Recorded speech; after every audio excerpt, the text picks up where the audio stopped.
Hey guys, welcome back to I Will Wander. Many wanders ago, I don't know exactly how long ago it was, but quite a few videos ago, I started things off exactly here in the video.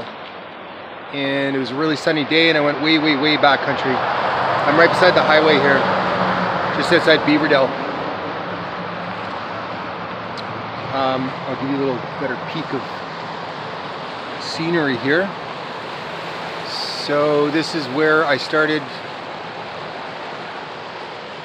another video all those videos ago. There's my little car backed in. It's an incredible spot to start things off, and I think that section right there is accessible. So I'm going to go have a look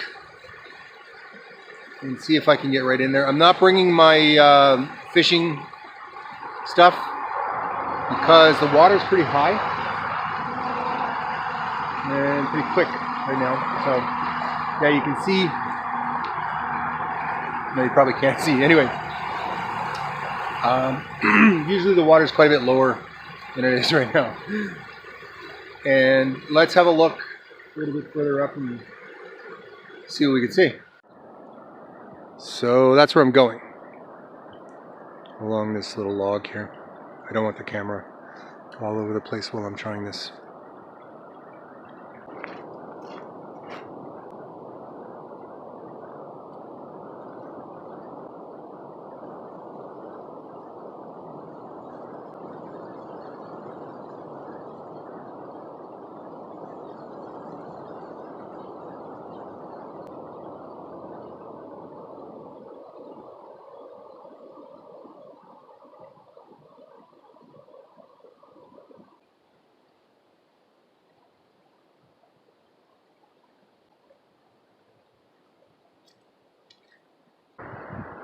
So for the guys who come back to these areas, they go much more remote than here and legitimately try and get a little bit of gold out of the spot to do it entirely legally and properly.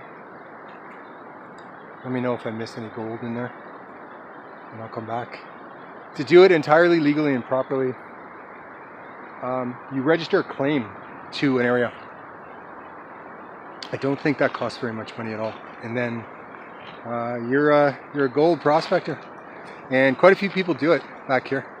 There's really not much to it, to the process I just described, where you go online and register a claim, and you come back with your little tools, and away you go. So that might be something to do as a kind of a get me back country kind of a hobby. It's a neat one. Even though I'm kind of back here often enough anyway for now, just for the sake of getting back here with a couple of cameras and my fishing stuff usually.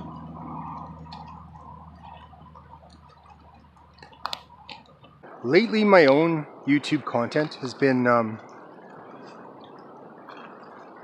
to do with ancient megalithic sites, and not conspiratorial or conspiracy theory stuff, but you don't need to be a conspiracy theorist to find a lot of that stuff really fascinating. Like there's a woman named Johanna James, and she has a channel called Funny Old World, a rare engaging female presence in that arena. It's almost all guys, and do they ever geek out when she's around? But one of her last videos was discussing some of the math involved, confirmed mathematics involved in the Giza pyramid construction. And I'll preface this little thing here with, to argue with some of what she discusses is to argue with the measurements. Right? It's not theory, it's not conjecture. They've measured things, and this is the math involved in some of the pyramid structures. So really weird when I went way down the rabbit hole on this one. Giza, or Khufu, I don't know, one of them. You see it if you Google it. The spot they constructed the main largest pyramid there matches the speed of light to 6 numbers. And you're arguing with a measurement. Okay, it's what it is. So the odds of that are in the trillions to 1. That happened by chance. They factored in the speed of light into this construction circumstance with this thing.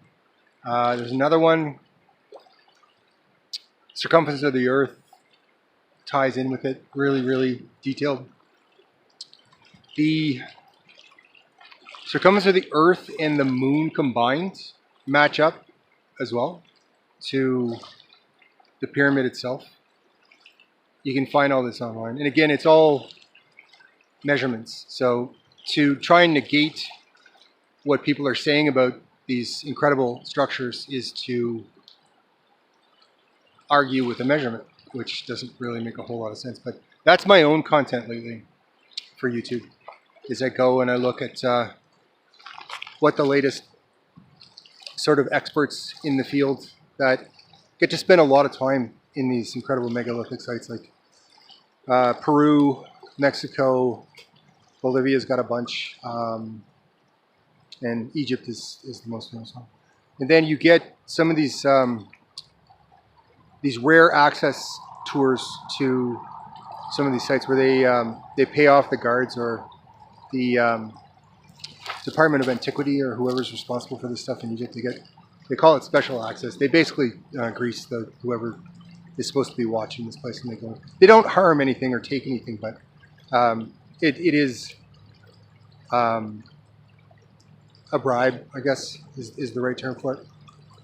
And some of what they discover in areas that aren't necessarily accessible to the public just boggle the mind. Some of what isn't normally discussed in the mainstream line on this. And anyway, that's what occupies my YouTube.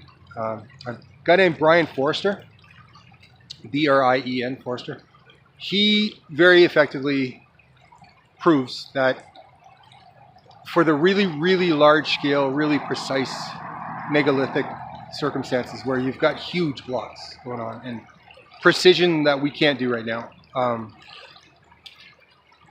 he's able to prove that those sites and structures are much, much older than the monastic Egyptians or I'm getting kind of punchy here late in the day. And then the dynastic Egyptians. The stuff is much, much older. Some speculate an impossible time frame older, but there's evidence of that as well. So all this stuff is incredibly old, and it indicates that there was very clearly a global civilization that had really, really high tech when it came to measurements, construction techniques, and some of the things that we still can't quite get a grip on now. And the fascinating aspect of some of these very ancient depictions of these ancient civilizations is they were depicting something that they were observing. They didn't just make up these Anunnaki-looking figures. They were looking at them, and that's what is depicted in these very large sculptures and whatnot. So you can't ponder it too long, the mystery of it, because there's almost entirely certain. It's almost entirely certain that we're not going to know what was going on there. There may be some knowledge that many of them speculate that some people have become aware of something, but it doesn't necessarily tie in with, the origin of humanity or I don't know, the schedule for somebody coming back or any of that. It's not necessarily any of that. It's just historical knowledge to do with the various sites. and there is evidence that a lot of these guys point out that some of that has transpired. Anyway, that's my 6-minute spiel from beautiful backcountry just outside of Beaverdell, interior of British Columbia, Canada. I think we're going to carry on, and I think this thing is long enough that it's going to be at least 2 videos because there's a lot more to talk about. We'll give it a quick little prospect here. Any? You seen any gold?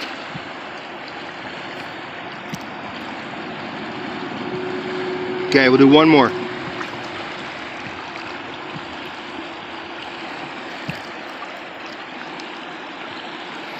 That water is a special kind of cold.